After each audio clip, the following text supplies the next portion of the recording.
Aries, welcome to your mid-April 2020 General Tarot Update. It's Raina here.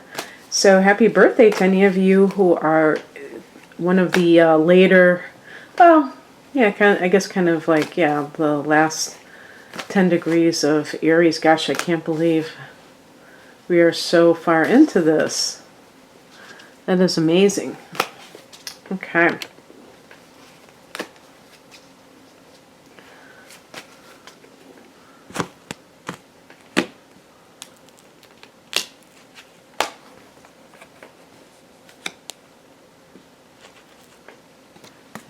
Okay, 2 cards. Wow. 2 cards came out. I'm going to just keep them there.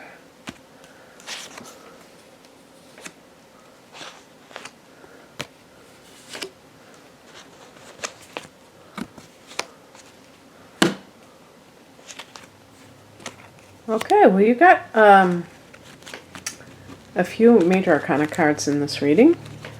And one thing I want to say is that, I just realized when I got the World card that today is the full moon in Libra.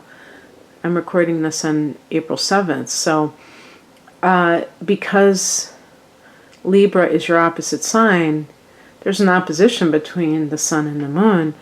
So you represent the first house in Libra the 7th. So there's like that issue with relationships. Some of you may be having, as this mid-month period kind of nears, some sort of crisis, or it doesn't have to be something bad at all. It can just be like things coming to a head where it's like, if you're dating somebody, we can only go into a new situation. We can't just keep treading water here or whatever. There's like this feeling of a sense of urgency maybe.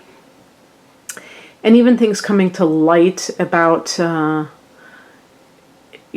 relationship and in some cases with let's just look at the World card, there could be endings because this is the last card of the major arcana, and it can point to, this is graduation day. She's holding the scrolls, and it can be like a completion in some form where, and that's what the full moon can be about too, but it's kind of like this has gone on as long as it can, and at this stage, so either we're going to take it all the way or we're going to kind of call it quits. But if it's a relationship that's already well established, then there can be things that come out that you didn't know about. Maybe a partner tells you about things that they feel they need from the relationship, and you are kind of stunned because you didn't think anything,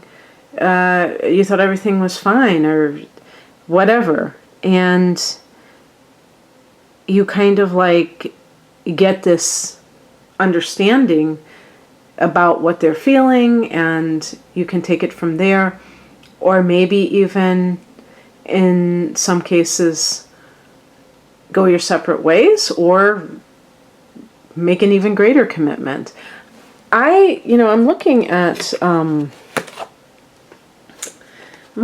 2 cards that represent the past position. We have the Sun card, which is a card that in part can be for love coming in. So if you have met somebody new, for instance, and you realize you have to end the relationship that you have, and that's kind of weighing on your heart at this moment. But this is about success in some form. So that can be, and quitting a current job for a new job that has a lot more success attached to it. And that's a very positive card in this. So these are very good cards. 9 of Cups, wish fulfillment, and feeling like you kind of hit the lottery, so to speak. So with the World card, it's like things are changing, but they're changing for the better. And obviously this is open to so much interpretation, but something just came into my mind that I wanted to say, and then I forgot it. It was something about, like, I think like the passage of life and, thinking, for instance, I've been here and done that, and now it's time to move on to greener pastures. And how you end this chapter in your life can depend upon how, tuned in you are to other people, to what's happening. And I mean, even graduation could be what some of you are dealing with, and you already have a job offer or something like that. So you feel like everything is set. Obviously, with the way that the situation is right now, things are a little bit sometimes up in the air, but it doesn't mean that there's not good stuff happening behind the scenes. The higher message is the Nine of Wands. So this is a card of setting boundaries, maybe having to deal with something, like if you thought something was over, don't, rest too easily, because you may still have to deal with this again. So the World card could be ending a marriage and thinking, okay, now I can move on. I've fallen in love with somebody else. Everything's great.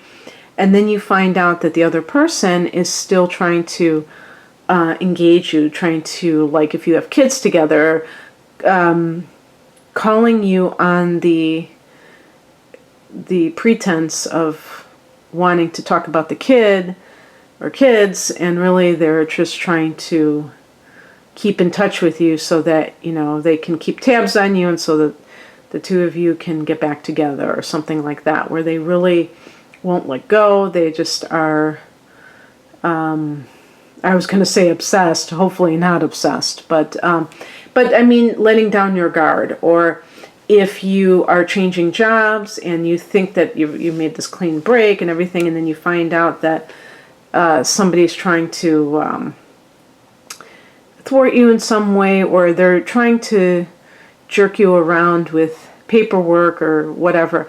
The World card can be about travel, so keep that in mind. I don't know what the current situation is with traveling, what they allow and stuff, but the Nine of Wands can be about having to deal with something again. So I always think of people, but maybe it could be, passport issues or something. I don't know.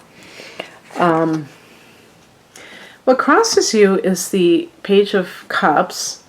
The Page of Cups can be a child, especially a sensitive child, who, if this is, let's say this is a divorce, who doesn't understand, is taking things a lot, to heart, and you may be having like a lot of good, feelings lately that you are in love or something like that, and your child is, having to go through their own thing that is completely different than you, because you're having different experiences with the same situation.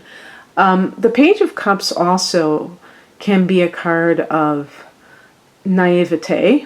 And I've said this before, that, this is a card connected to Pisces. So if you have been dealing with a Pisces, understand that this person may not be, they might be underhanded in some way. They may not be giving you a straight answer, and therefore, being deceptive in some way, and you need to maybe manipulative, and you have to kind of watch out for that, because you may be naive yourself and you may give them the benefit of the doubt. But in general, if you're the one that's being naive, and forget about Pisces, looking at another interpretation, you may be like ending a relationship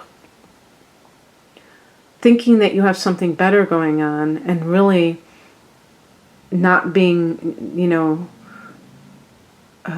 aware enough. With the Nine of, vigilant, the person who is guarding the boundaries, the Nine of Wands. there may be this tendency of the Aries person to be quite overly optimistic or not paying attention to things because you're in that moment. Aries people love, especially if you have Venus in Aries as well, love that first blush of the relationship, and that very romantic sign. Even though Aries can be very brash, they're just very romantic and fiery, passionate, and things like that. And that initiating a relationship, that's something that you just love. But the thing is that obviously a relationship is more than that initial phase. Things settle down eventually, and the question is, can that person keep your interest? So you have to decide. I feel like on your end of things, you may have love, because I did get the 9 of Cups, and Cups is not about just like, lust or anything. It is about emotions. And the Sun card is about love. So the Sun card is also a card of Leo. So I don't know, like, if you have met somebody new and what their sign is, but yeah, so it seems genuine on your part, but how about the other person? Is it one-sided? Is it something that you feel is going to, be a keeper, or is it just going to be an affair? And if this is connected to a job, it looks really positive. The question is are you seeing everything? Because you may be leaving something for this new opportunity or this new relationship, and the question is, do you see it as it really is? Because if you're being very optimistic about something and it really isn't what it is supposed to be, that can be unfortunate, because you may be sacrificing something that is basically good for the lure of a new opportunity that sounds good but may not pan out. And I just want to impress upon you that I think that a lot of times Aries people land on their feet. And I think one reason why is that you are so proactive and can do that you can take any situation and mold it into what you want it to be. So even if you quit a job thinking that another job offer was, the bee's knees, and it turned out to be something that was like kind of overhyped, you might not be able to stay in that job, but something else may come along. I think that there's just this tendency for Aries people to do very well in spite of challenges that may come their way.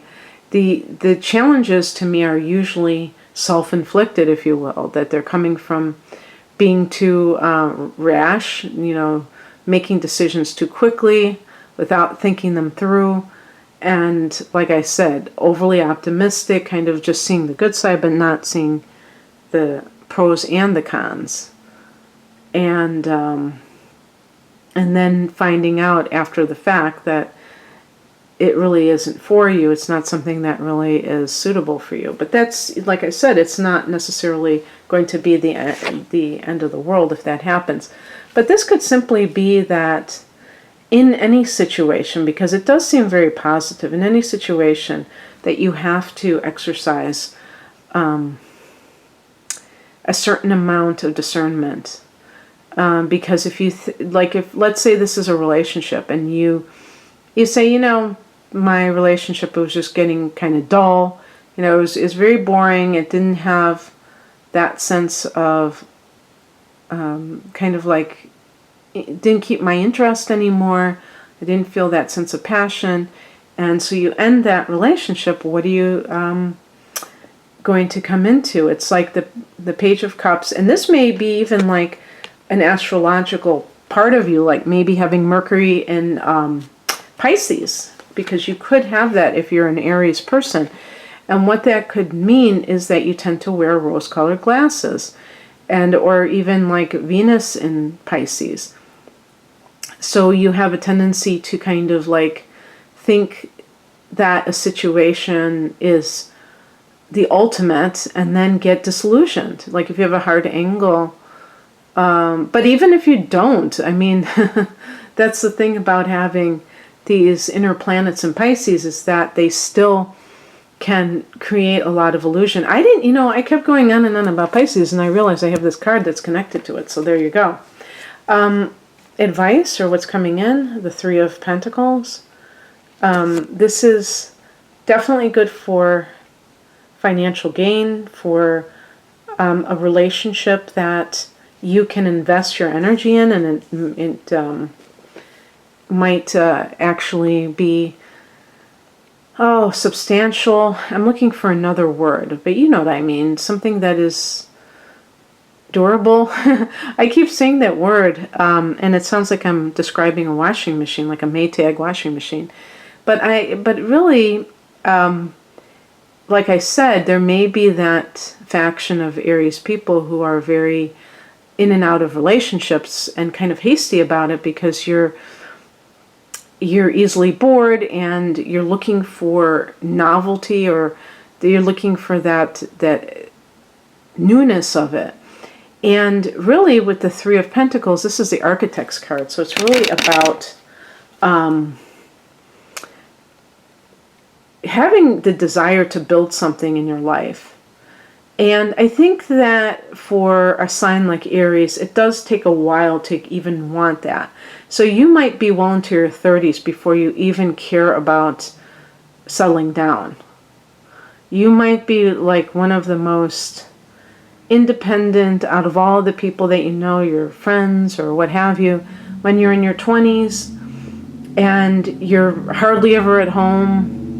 Either you're working a lot, or you've got all these activities that you're involved with, and then something hits you, and then you want to be more domestic. And even when you meet that special someone, you still may want to, like the World card, travel the world and just have all these experiences, these adventures. So it's not like you're going to just morph into something else. You'll still be yourself, but you will see the value of it. And I think with the Three of Pentacles, and just thinking about the idea of the architect, it's about building something that has a structure to it. So in a relationship, it's having that kind of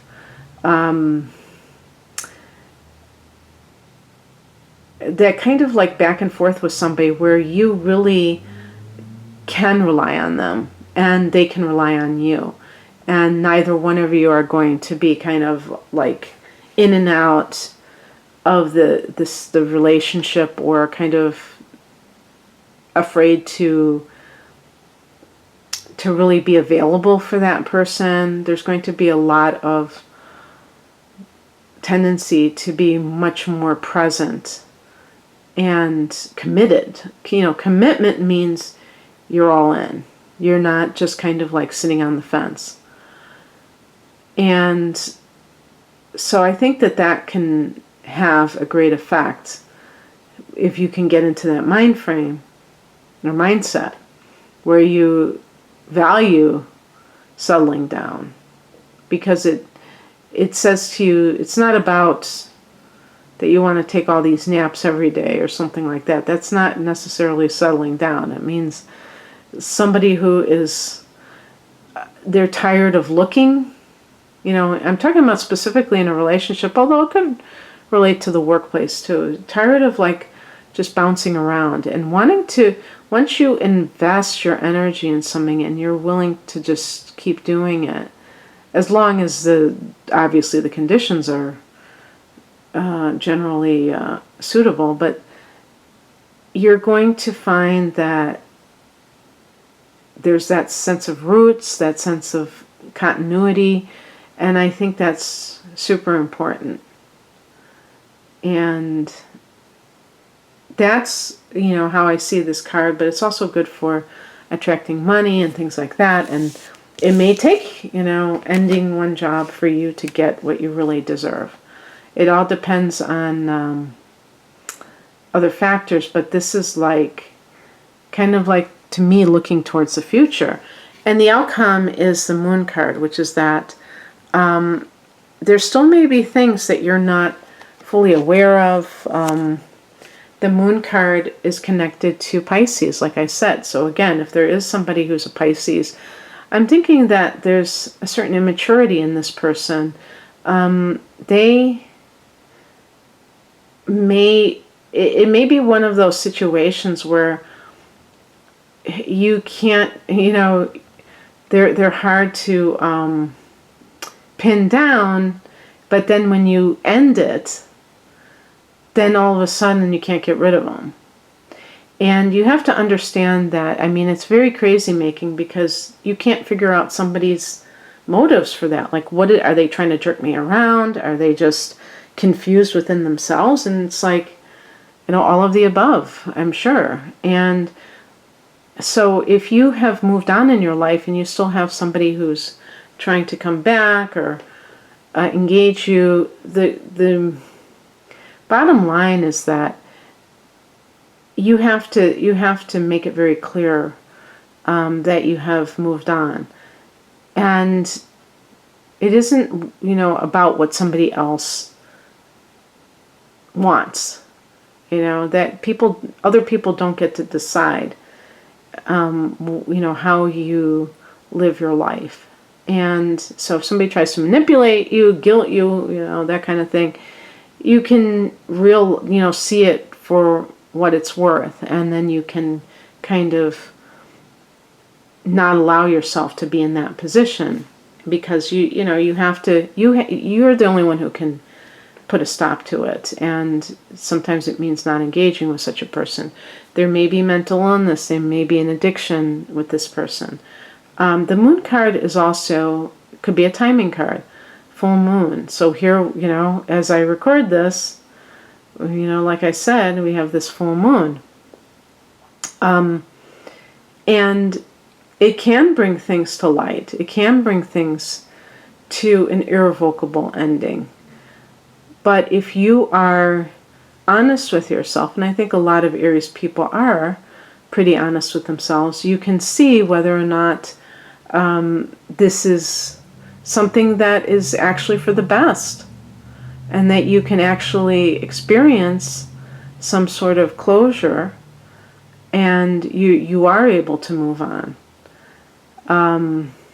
Same with workplace matters. And I'm trying to think here, because I'm trying to think about full moons that... Well, yes, there's going to be a lunar eclipse, which is a very powerful full moon, in July 5th. And that's going to be in your work sector in the 6th house. And so that, if this is work related, that might be the time when things really just kind of move out for you. And it's almost like a gift, because you may right now be realizing that something has to end, but you don't have the initiative or the guts to do it, even though, Aries people usually do have that sense of being able to cut something out and change.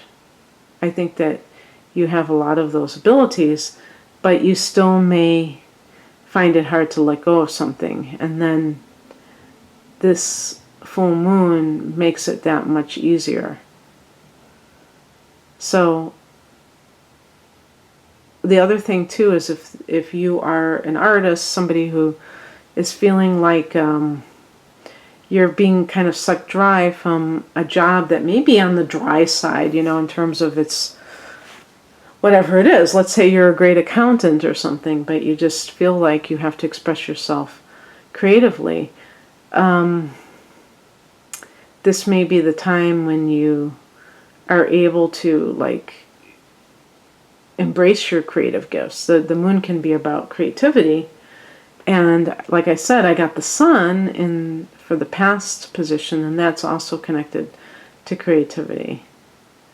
I think of the sun as more of the entertainer, and the moon as more of the writer or the poet or the composer, because I think that they represent different types of arts, So, in any case, I hope that you enjoyed this, Aries, and again, happy birthday to those of you for whom my greetings are apropos. And if you'd like a private reading, you can click the link, and it's below this video. My website is rainamoonastrology.com. Take care. Bye.